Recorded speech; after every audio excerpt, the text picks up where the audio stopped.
Hello everyone, welcome back to my channel which is English decode. दोस्तों, आज फिर से एक नई शॉर्ट मोरल स्टोरी लेकर आई हूँ। उम्मीद करती हूँ कि आपको ये स्टोरी अच्छी लगेगी। इस स्टोरी के माध्यम से आज मैं आपको बहुत सारे इंग्लिश के नए वर्ड्स और साथ साथ कुछ ऐसे स्ट्रक्चर्स भी बताऊँगी जो कि आपके लिए बहुत ही इंपॉर्टेंट होने वाले हैं। तो चलिए बिना किसी देरी के शुरू करते हैं। देखिए, सबसे पहले हम देखते हैं हमारी स्टोरी का टाइटल जो कि है द करेक्ट सॉल्यूशन। क्या मतलब हुआ इसका? देखिए, करेक्ट का मतलब होता है सही और सॉल्यूशन का मतलब होता है हल। तो इस पूरे टाइटल का मतलब हुआ सही हल। क्या है कहानी? चलिए देखते हैं। वंस, एक बार, a king wanted to find a wise man to be his prime minister. अब देखिए, अ किंग वांटेड, राजा चाहता था। वांट करने का क्या मतलब होता है? चाहना। क्या चाहता था? टू फाइंड, खोजना चाहता था। अ वाइज मैन, एक बुद्धिमान आदमी, to be his prime minister, अपना प्राइम मिनिस्टर बनाने के लिए। सो इसलिए, अकॉर्डिंग टू अ प्लान, एक प्लान के अकॉर्डिंग, एक प्लान के तहत, ही मेड अ रिडल, उसने एक पहेली बनाई। देखिए, रिडल का क्या मतलब होता है? पहेली। A man has a boat to cross the river, एक आदमी को नदी पार करनी थी। क्रॉस द रिवर का क्या मतलब होता है? नदी पार करना। और उसके पास क्या था? बोट था। तो एक आदमी के पास एक जहाज थी, या फिर कह सकते हैं एक नाव थी, नदी पार करने के लिए। ओनली टू कैन गो, सिर्फ दो जा सकते थे। In the boat at one time, यानी कि सिर्फ दो लोग एक बार में बोट पे यानी कि नाव पे जा सकते थे। कैन गो का मतलब क्या होता है? जा सकना। The man has to take a lion, आदमी को एक शेर लेकर जाना था। शेर यानी कि लायन, जंगल का शेर। अ गोट, एक बकरी। And a bundle of grass, एक बंडल घास का। घास यानी कि grass. To the other bank, यानी कि दूसरे किनारे पर। बैंक का क्या मतलब होता है? किनारा। और अदर बैंक यानी कि दूसरे किनारे पर। सो दैट, ताकि, इन अ वे, इस तरह। इन अ वे का मतलब इस तरह।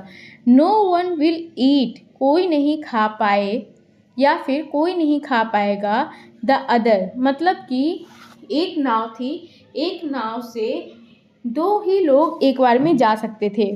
और क्या क्या लेकर जाना था? लेकर जाना था एक शेर, एक बकरी और एक घास का बंडल, ताकि कोई भी एक दूसरे को ना खा पाए। वॉट विल ही डू, वह क्या करेगा? अब देखिए दोस्तों, ये जो सेंटेंस है वॉट विल ही डू, ये कौन से टेंस का वाक्य है? तो ये जो वाक्य है ये है फ्यूचर इंडेफिनिट का interrogative sentence. What will he do, वह क्या करेगा? No one in the kingdom could give the answer. No one मतलब कोई नहीं, इन द किंगडम, राज्य में, राज्य में कोई भी इसका आंसर नहीं दे पाया। कुड गिव द आंसर मतलब आंसर नहीं दे पाया। Then a young man went to the king and said, तभी एक जवान आदमी, एक यंग लड़का, वेंट टू द किंग यानी कि राजा के पास गया। वेंट का क्या मतलब होता है? जाना, जो कि गो का सेकेंड फॉर्म है। तो राजा के पास गया, went to the king and said, कहा, योर मैजेस्टी यानी कि मालिक, the man will take the goat to the other bank. अब देखिए, आदमी ने क्या कहा? द मैन, आदमी, विल टेक, लेकर जाएगा। टेक का मतलब क्या होता है? ले जाना। द गोट यानी कि बकरी, आदमी बकरी को लेकर जाएगा। टू द अदर बैंक, दूसरे किनारे पर। देन, तब, he will go to get the lion, और फिर वह शेर को लाने जाएगा। अब देखिए, गेट द लायन मतलब, गेट का मतलब होता है लाना, तो गेट द लायन यानी कि शेर को लाने जाएगा। विल गो यानी कि ये जो वाक्य है ये है फ्यूचर इंडेफिनिट का वाक्य, विल प्लस V1, तो वह फिर शेर को लाने जाएगा।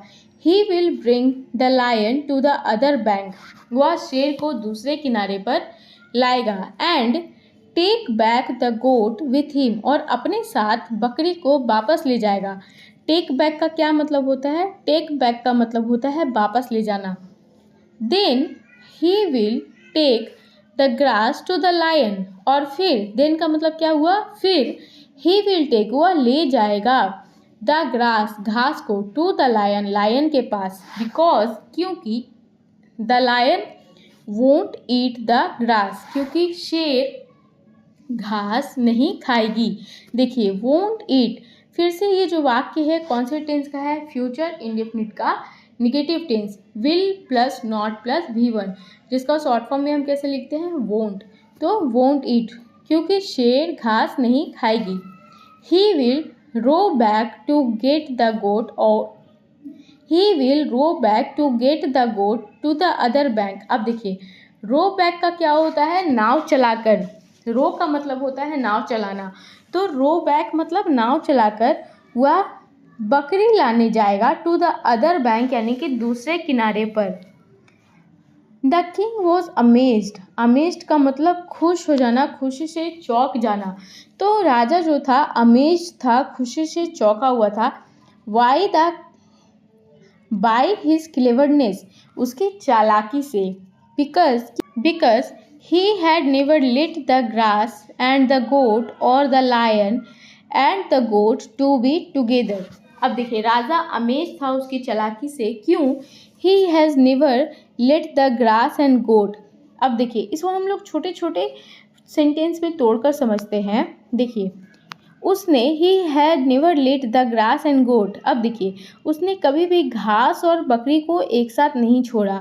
The lion and goat, lion और बकरी को एक साथ नहीं छोड़ा, क्यों, क्योंकि बकरी घास खा जाएगी और शेर क्या खा जाएगा, बकरी खा जाएगा, तो उसने कभी भी घास और बकरी को एक साथ नहीं छोड़ा और ना लायन और बकरी को एक साथ छोड़ा।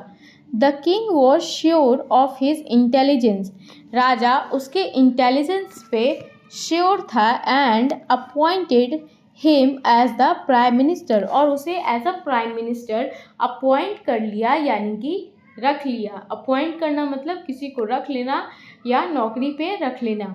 तो दोस्तों ये थी हमारी आज की कहानी। यदि आपको इस कहानी से कुछ सीखने को मिली हो तो प्लीज़ इसे अपने दोस्तों के साथ शेयर कीजिएगा, मेरे चैनल को सब्सक्राइब कीजिएगा। आज के लिए बस इतना ही, मिलते हैं नेक्स्ट वीडियो में।